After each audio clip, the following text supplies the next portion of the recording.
componentes desta augusta Corte Administrativa, serventuários de justiça, auxiliares desta sessão, colegas advogados, aos quais eu cumprimento, na figura de próceres iluminados da nossa estirpe, como Luiz Gama, Rui Barbosa, Sobral Pinto, legatários de preciosas lições para a nossa classe, entre as quais está de que o advogado não pode, em nenhuma circunstância, temer o arbítrio de qualquer autoridade.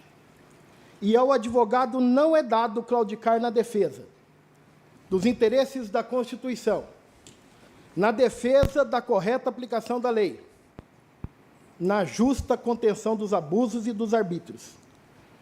O advogado tem, sobretudo, o dever de lutar por justiça. E que esse espírito, excelências, possa nortear as nossas ações nessa tarde. E as nossas palavras.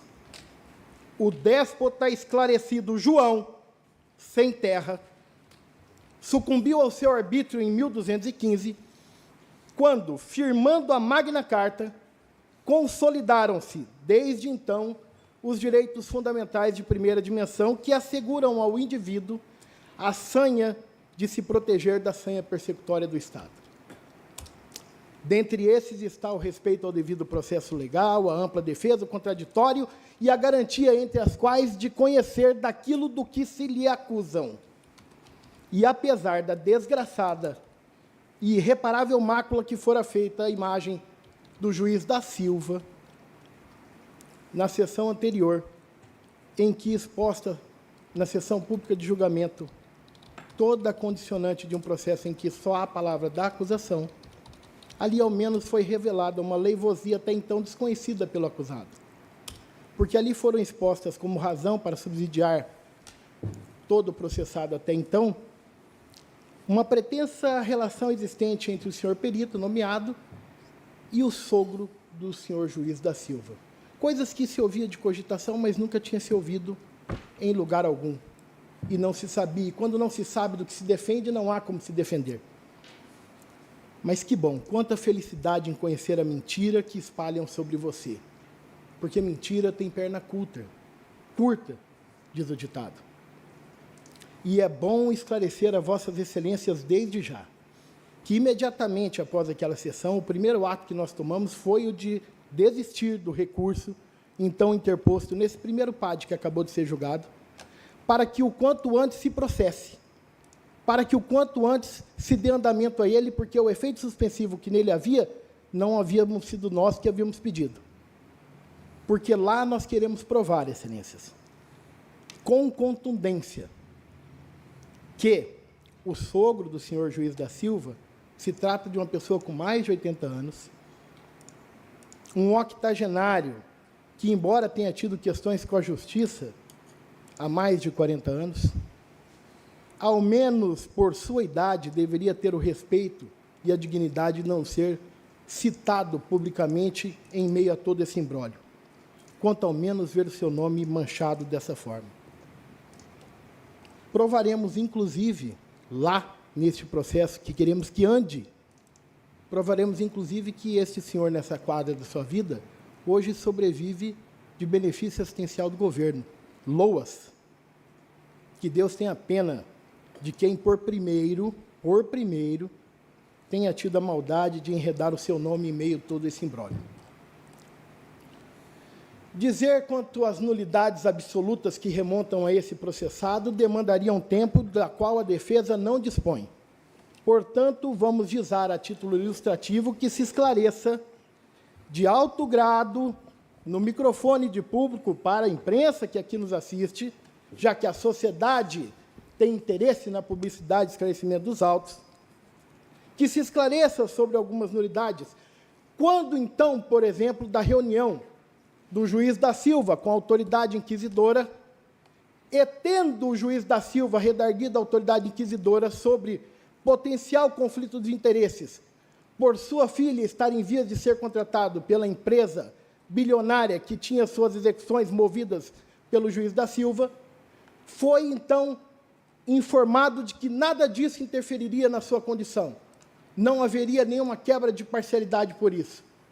Porém, dado, não obstante a ressalva expedita, Os atos persecutórios que se seguiram são tantos e remontam a tanto que não há como se perquirir e se entender de forma diversa. Ilustrativamente,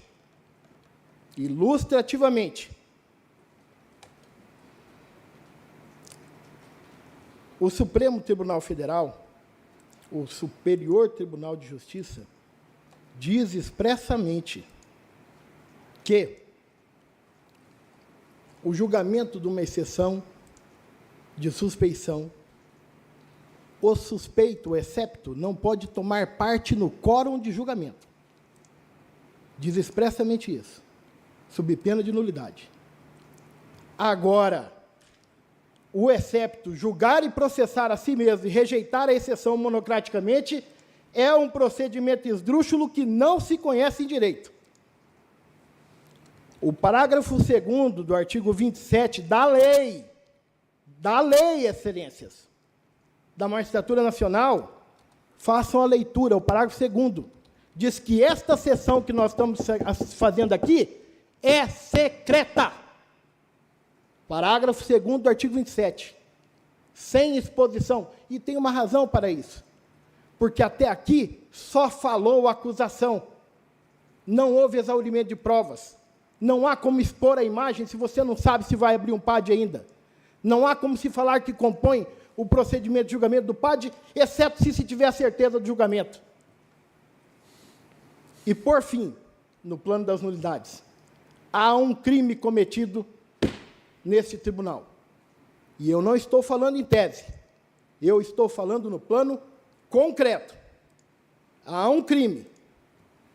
No dia 18 de junho de 2024, às 20 horas da noite, o jornalístico Conjur divulgou no seu site um voto proferido e atribuído à autoridade inquisitora, que seria para ser juntado nos autos sigilosos da Sindicância 59. Foi publicado na imprensa, 18 de junho, às 20 horas. Nesse dia, nesse horário, este voto não estava juntado nos autos. Alguém traiu a confiança de Vossa Excelência e surrupiou dos seus arquivos, cremos nós, os documentos e algo que estava sob o seu exclusivo auspício, que era o voto de sua lavra, para ser noticiado e expor a imagem do juiz da Silva. E isso é um crime de violação de sigilo. Os autos são sigilosos. Estima-se que quem o tenha feito seja, e somente Vossa Excelência é capaz de discernir quem tenha traído vossa confiança, estima-se que se apure quem o tenha cometido esse ato. Que se apure, que se puna.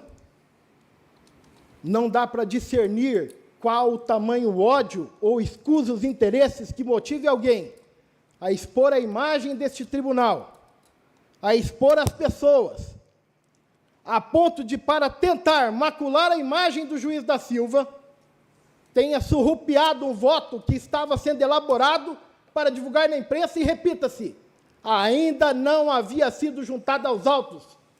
Estava exclusivamente sob a guarda da eminente autoridade inquisidora. Que esta pessoa, que este ser humano, seja encontrado, seja punido, e que Deus permita que não tenha sido ela também que criou essa leivosia que deu origem a todo esse imbróglio.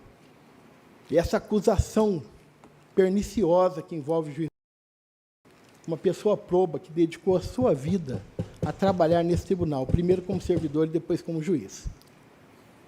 E todos nós sabemos, doutos que somos e são vossas excelências em direito, que este mesmo agente não tenha praticado um ato desses processados, porque o seu desvio de finalidade, a mácula dos seus atos, é absoluta.